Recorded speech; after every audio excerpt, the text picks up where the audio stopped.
인간관계는 어떻게 만들어지는가?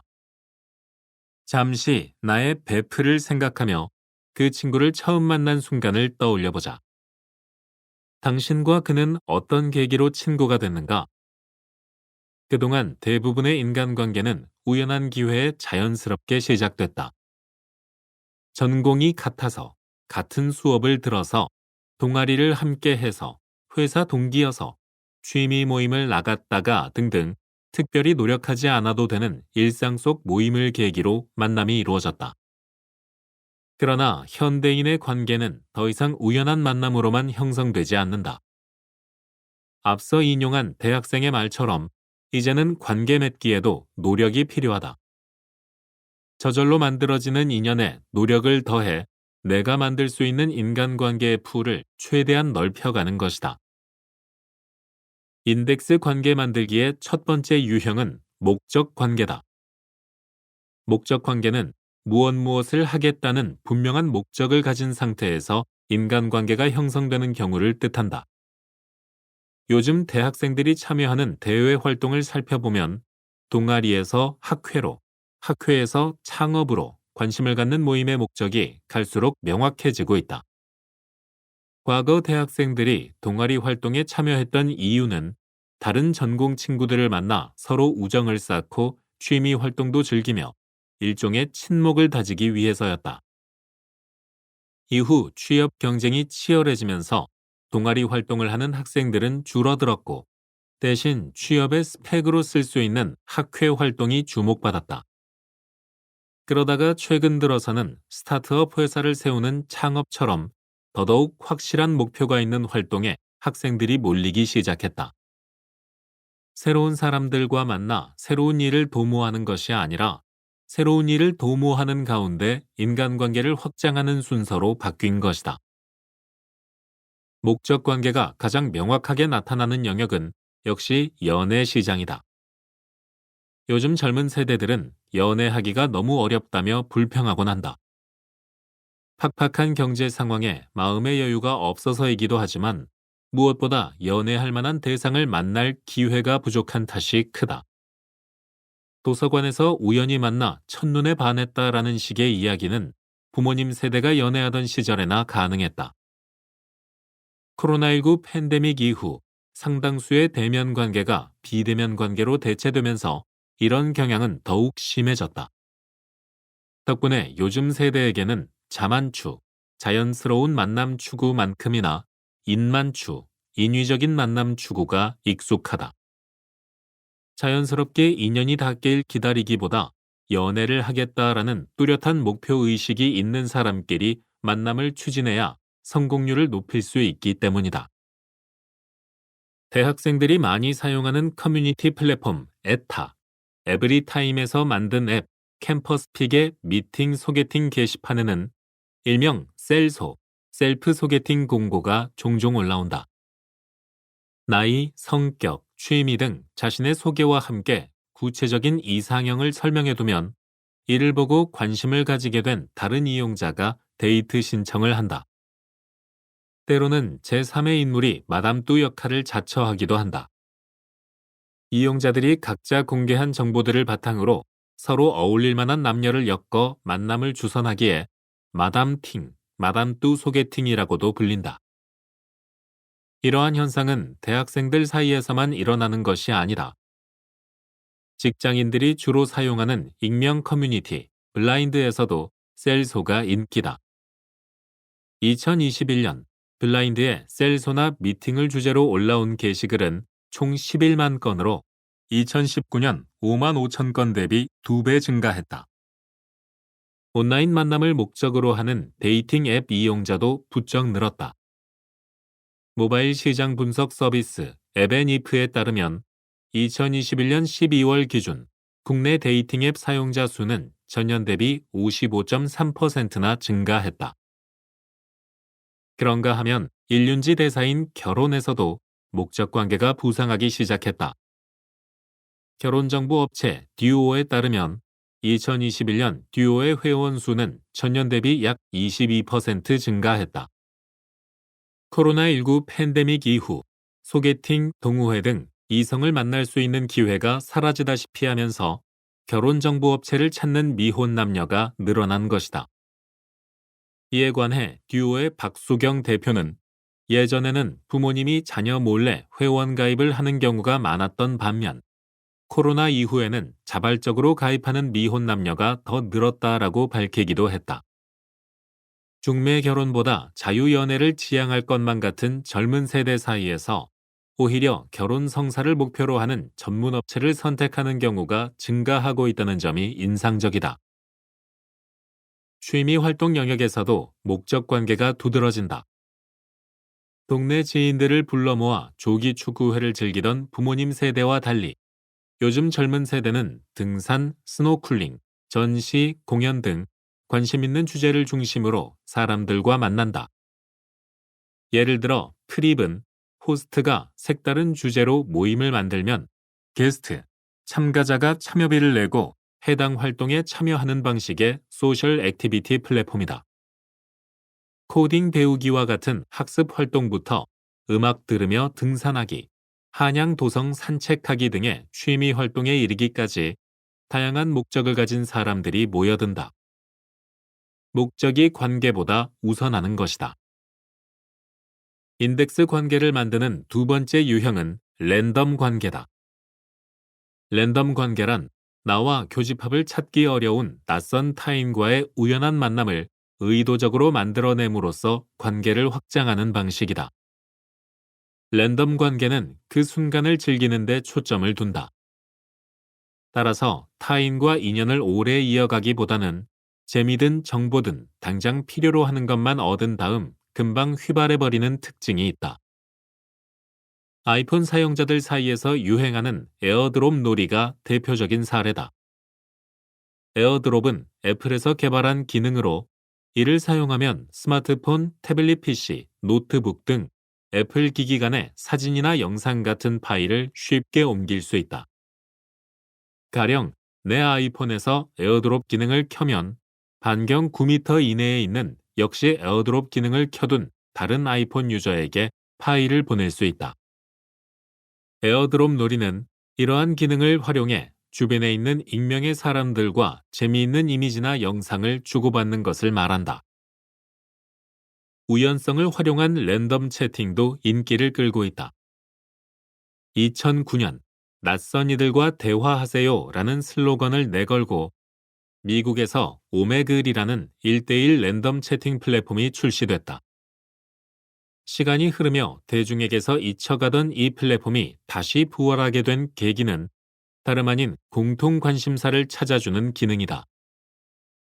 오메글에 접속해 관심 키워드를 입력한 후 채팅 버튼을 누르면 동일한 단어를 관심사로 설정한 익명의 사람과 채팅이 시작된다.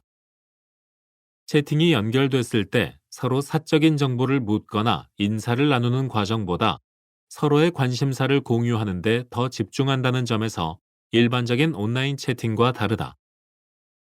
오메글을 활용한 콘텐츠를 올리는 유튜버 박세늘은 랜덤 채팅으로 신청곡 받는 한국인으로 화제를 낳고 있다.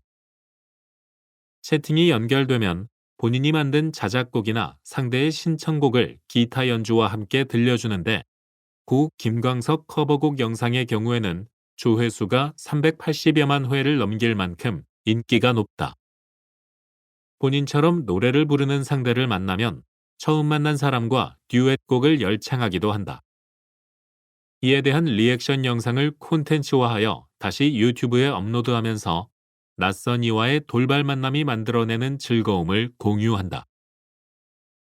익명의 사람들과 다수 대 다수로 대화를 나누는 오픈 채팅의 인기도 나날이 높아지고 있다. Z세대들이 즐긴다는 유튜브 반말 모드의 준말, 반모방은 유튜브 댓글창에서 서로 반말로 대화하는 채널이다. 특별한 주제도 없다. 아무 영상이나 띄워놓고 댓글로 아무 이야기나 나눌 수 있다. 초대는 링크로만 이루어지고 대화가 끝나면 그 방은 폭파된다. 카카오톡 역시 지인 중심 소통 창구에서 익명의 타인과 소통하는 커뮤니티 플랫폼으로 기능을 확장하고 있다. 친구 추가 절차 없이 같은 관심사를 가진 모르는 사람끼리 모여 대화를 나누는 오픈 채팅 사용자 수도 계속 늘고 있다. 카카오에 따르면 2022년 오픈 채팅 사용자 수는 2019년 대비 76%가량 증가해 전체 대화량의 약 40%를 차지하는 것으로 나타났다. 카카오에서는 오픈 채팅의 인기를 다른 사람과 필요 이상으로 관계를 맺는 것을 부담스러워하는 요즘 세대 특성이 반영된 것으로 해석하며 향후 지인을 넘어 비지인과 소통하는 플랫폼으로 변신해 나갈 것이라 예고하기도 했다. 2. 관계 분류하기. 중요도에 따라 인덱스를 붙인다. 예전에는 친하다를 정의하는 것이 비교적 단순했다. 얼마나 자주 만나는가가 관계의 친밀도를 결정하는 기준이었다. 친한 친구와는 학교 수업도, 점심 식사도, 동아리 활동도 모두 같이 한다. 절친은 때때로 내 고민을 들어주는 상담사이면서 시험 기간에는 같이 밤새워 공부하는 학습 메이트이자 취미 활동을 같이 즐기는 멤버다. 진짜 관계는 오프라인에만 존재하며 온라인에서 만나는 모든 인간관계는 그저 스쳐 지나가는 인연에 불과했다. 이에 비해 요즘은 친하다의 의미를 정의 내리기가 간단하지 않다. 서울대 소비트렌드 분석센터가 실시한 Z세대 관계 분석 워크숍에서 Z세대는 줌을 켜놓고 각자 공부하는 모습을 실시간으로 공유하는 관계, SNS에서 자주 소통하는 관계를 1년에 한두 번씩 오프라인으로 만나는 관계보다 더 친한 관계로 분류했다. 더 이상 오프라인 만남이 온라인 만남에 우선하지 못하는 것이다. 왜 이런 결과가 나왔을까? 사람들이 상대방과의 친소를 결정하는 기준이 과거보다 복잡해졌기 때문이다. 온라인 대 오프라인으로 관계가 교정될 때에는 직접 만남이 중요했지만 오늘날처럼 다양한 방식으로 인간관계를 형성하고 이어가는 시대에 대면이란 관계를 지속하기 위한 여러 방법 중 하나일 뿐이다. 온라인 관계 중에서도 더 친한 관계와 그렇지 않은 관계가 존재하고 오프라인에서도 마찬가지다. 온 오프라인 관계가 서로 교차하며 새로운 관계 유형을 만들어내기도 한다. 현대인의 인간관계는 하나의 축으로 정의되는 관계의 밀도가 아니라 다양한 기준점이 서로 교차하는 관계의 스펙트럼으로 표현되어야 할 만큼 복잡해졌다. 관계의 친밀도가 복잡해지면서 사람들은 SNS마다 색인을 붙여 제각기 다른 역할을 부여하고 있다. 요즘 10대들은 카카오톡을 조별 과제에 대해 논의할 때나 친구와 다툴 때처럼 다소 진지한 상황에서 사용한다고 한다. 그래서 친구에게 카톡이 오면 심각한 일일까봐 심장이 철렁할 때도 있다고 말한다. 반면에 시시콜콜한 일상 이야기는 페이스북이나 인스타그램 DM으로 나눈다. 특별한 용건이 없어도 상대의 게시물을 보다가 바로 어디야? 뭐해? 라고 DM을 보낼 수 있어 페이스북이나 인스타그램이 카카오톡보다 훨씬 일상적이고 친근한 매체라는 것이다. 이를테면 부장님과 업무 이야기를 카카오톡으로는 나누지만 페이스북이나 인스타그램 DM으로는 나누지 않는 식이다. 이러한 변화는 실제 데이터로도 나타난다. 이동통신 리서치 전문업체 컨슈머 인사이트의 조사에 따르면 10대 사이에서 친구, 지인과 소통 시 주로 사용하는 앱으로 카카오톡을 꼽은 응답자는 54%에 불과했다. 다른 연령대에서는 80%를 넘긴 것과 비교하면 상당히 낮은 수치다. 반대로 10대 응답자 중 페이스북 메시지를 사용하는 비율은 31%였는데 이 역시 다른 연령 집단에서 1%에서 4%로 응답한 결과와 대비된다. 인간관계가 같이 숙제하는 관계, 고민을 상담하는 관계, 취미를 공유하는 관계처럼 각각 다른 인덱스를 갖듯 SNS 역시 관계에 붙여진 인덱스별로 구분해 활용하는 것이다. 동일한 SNS 안에서도 관계에 따라 각기 다른 색인이 존재한다. 만약 내게 중요하지 않은 관계라면 차단 인덱스를 붙일 수 있다. 카카오톡 상태 표시글에 답장 느릴 수 있음이라고 적어놓고 메시지를 일부러 읽지 않은 채 쌓아두며 상대방과 거리 두기를 시도한다. 때로는 SNS 플랫폼이 제공하는 차단 기능을 활용하기도 한다. 인스타그램의 친한 친구는 전체 팔로워 중에서 내가 미리 설정한 사람만 스토리 내용을 볼 수 있도록 지정하는 기능이다. 글로벌 채팅 앱 왓츠 앱에서는 원하지 않는 상대가 나를 채팅에 초대하지 못하도록 사람별로 허용 범위를 설정할 수 있다. 한편 차단 인덱스가 유행하자 상대가 나에게 어떤 인덱스를 붙였는지 알아내려고 노력하는 사람들도 등장했다. 상대방의 카카오톡 프로필에 원 모양의 손금하기 표시가 보이지 않는데 저 차단된 건가요? 카톡방에 초대했는데 상대방이 초대되지 않으면 차단당한 건가요?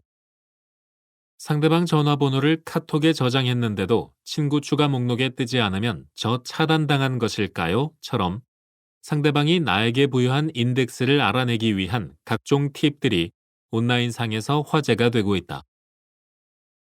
친밀하지 않은 관계에 차단을 표시한다면 극도로 친밀한 찐친 관계에서는 심하다 싶을 만큼 개인 일상을 전부 나누는 사생 인덱스를 붙인다. 내가 지금 어디서 무엇을 하고 있는지 일거수일투족을 공유하는 것이다. 젠 리는 지도 위에 사람의 아이콘을 표시해 보여주는 방식의 위치 공유 앱이다. 젠 리에서는 친구의 현재 위치, 이동 방향, 이동 속도, 심지어 친구의 스마트폰 배터리가 얼마나 남았는지 등의 각종 정보를 한눈에 확인할 수 있다. 젠리를 이용하는 사람들은 젠리 안에선 거짓말이 안 통한다라고 말할 정도다. 위치 정보가 실시간으로 공유되기 때문에 친구가 시간에 맞춰 약속 장소로 오고 있는지를 쉽게 확인할 수 있고 배터리 잔여량, 수면 상태 등이 표시되기 때문에 전원이 나갔다 혹은 대화하다 깜빡 잠들었다라는 거짓말이 불가능하다. 나를 제외한 나머지 친구들끼리 따로 만나는 경우에는 실시간 알림이 뜬다. 3. 관계 유지하기. 전략적으로 관리한다. 인덱스 관계의 마지막 특징은 관계 관리다. 사람들은 분류된 관계에 붙인 인덱스를 붙였다 뗐다 하면서 그 사이를 전략적으로 관리해 나간다. 복잡한 관계 스펙트럼 속에서 수많은 인간관계를 유지하려면 불필요한 에너지를 들이지 않으면서도 서로가 부담을 느끼지 않는 선에서 영리하게 관계를 유지하는 전략이 필요하다. 관계 정리는 관계를 관리하는 첫 단계다. 복잡한 관계에 인덱스를 붙인 후 그중 불필요한 관계는 주기적으로 정리하는 것이다. 최근 일본에서는 인간관계로 인한 스트레스를 해소하고자 관계 자체를 초기화하는 인간관계 리셋 증후군이 늘고 있다. 컴퓨터가 오작동을 일으킬 때 리셋 버튼을 눌러 시스템을 리부팅하듯 마음이 잘 맞지 않는 상대에게 억지로 나를 맞추기보다는 관계를 정리하여 새로운 만남을 준비한다. 기존 SNS 계정을 폭파하고 새로 만들기, 스마트폰 연락처 모두 삭제하기, 심지어는 지인들에게 알리지 않고 이직 또는 이사를 하기 등의 행동이 관계 리셋에 해당된다.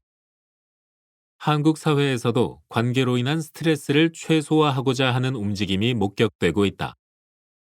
2020년 잡코리아와 알바몬이 실시한 조사에서 성인 남녀 1,409명 중 약 87.1%가 SNS 계정을 삭제하거나 핸드폰 번호를 바꾸는 등 불필요한 인간관계를 정리하는 인맥 다이어트가 필요하다라고 응답했다. 정리가 끝나면 남은 관계를 더 잘 유지하고자 전략적으로 관리한다. 적당히 친한 관계의 상대와는 스트레스를 받지 않을 정도로만 거리를 두며 친분을 유지하는 것이 중요하다. 전술했듯 인덱스 관계에서 정기적인 오프라인 만남은 필수 사항이 아니다. 직접 만나지 않더라도 다양한 방식으로 관계를 유지, 보수할 수 있기 때문이다. 자주 연락을 주고받지 않아도 내 근황을 항상 SNS에 공개해두고 있으니 소소한 일상 소식을 굳이 타인에게 일일이 전할 필요가 없다. 친구가 올려놓은 인스타그램 스토리에 답장 보내기, 게시글에 댓글을 달거나 좋아요 누르기만으로도 서로 부담을 느끼지 않고 오랜 시간 인연을 이어갈 수 있다. 적절한 관계 관리의 중요성은 기성세대에게도 예외가 아니다. 어르신 중에는 간혹 매일 아침 성경이나 논어의 좋은 구절을 카카오톡으로 보내주는 경우가 있다. 나에게 특별한 용건이 있는 것 같지도 않은데 뜬금없는 연락에 답장을 해야 하는지 말아야 하는지 당황스럽기도 하다. 이 역시도 인덱스 관계의 관리 맥락에서 살펴보면 쉽게 이해할 수 있다. 그는 자신의 생각을 전도하려고 하거나 딱히 답장을 기대하지 않는다. 단지 지금 당장 용건은 없지만 당신과 관계의 끈을 이어가고 싶다라는 무언의 의사표시일 뿐이다. 세대를 막론하고 관계 관리에 새로운 층위가 생겨나고 있다. 관계 관리를 위한 소통의 도구 역시 무척 다양해지는 추세다. 친한 친구들끼리는 메모장, 일정표 등을 통해 저런 것까지 공유해? 라는 생각이 들 정도로 사소하고 사적인 것까지 공유하며 관계를 돈독히 한다. 예를 들어 미슐랭 맛집 도장 깨기가 취미인 30대 직장인 A씨는 근래에 본인이 방문한 맛집 목록을 스마트폰 메모장에 정리해 친한 친구와 공유한다. 메모장에는 특별히 다른 메시지가 적혀 있지 않다. 언제 어느 식당에서 점심 혹은 저녁을 먹었는지 기록되어 있을 뿐이다. 서로 별다른 피드백을 주고받는 것도 아니다. 공통 관심사 목록을 공유하는 것만으로 당신과 친하다는 메시지를 전달한다. 본인의 개인 일정표를 공유하며 관계를 돈독히 하는 사람들도 있다. 투두메이트는 오늘 할 일을 점검하는 체크리스트 중심의 일정 관리 앱이다. Z세대들은 이 생산성 앱의 공유하기 기능을 마치 SNS처럼 활용한다. 친구를 추가해서 상대방의 오늘 하루 일정표를 열람하는 것은 물론 상대가 오늘 일정을 완료했는지의 여부까지 알림으로 받아볼 수 있다. 손필기 앱인 굿노트도 소통 플랫폼으로 사용되고 있다. 굿노트에는 본인이 만든 템플릿을 다른 사람들도 사용할 수 있도록 공유하는 기능이 있는데 이를 SNS와 같이 활용하는 것이다. 예컨대 일기장 템플릿을 만들어 링크를 전송하면 친구들끼리 서로의 일기장을 볼 수 있다. 무심한 듯 내 일기장을 공유해두기만 하면 상대방과 통화하거나 메시지를 주고받지 않아도 서로의 일상에 대해 잘 알 수 있다. 당신과의 관계를 이어나가고 싶다는 메시지를 가장 손쉽게 전달할 수 있는 방법은 역시 선물하기다.